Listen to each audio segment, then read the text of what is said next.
I'm Chris Chan. I'm a visual anthropologist here at cut.com, and I'm the series editor for 100 Years of Beauty. The 80s is today's vintage. It's contemporary to be nostalgic. What's happening in the 80s in the United States and the United Kingdom is a kind of quiet conservative revolution. Economies are being reorganized and restructured in certain ways to prioritize the needs of a free market, to flood the market with consumer goods, to lower export taxes so that goods can freely flow around the world. Right? So in the United States, we have Ronald Reagan.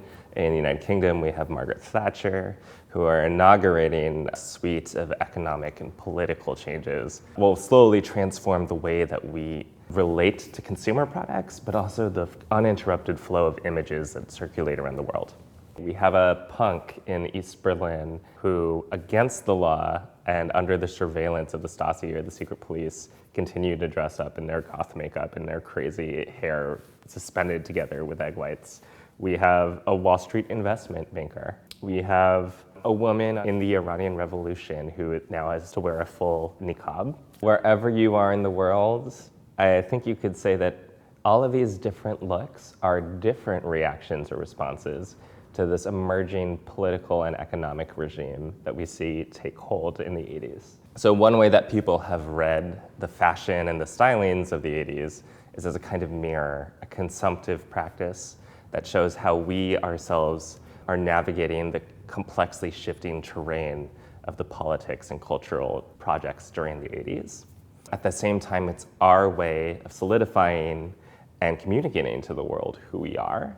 This is also a period in which our keywords just for living in daily life are to be competitive, to be loud, to be exuberant. That's the ethos that motivates or animates some of our styling choices that we made in the 80s.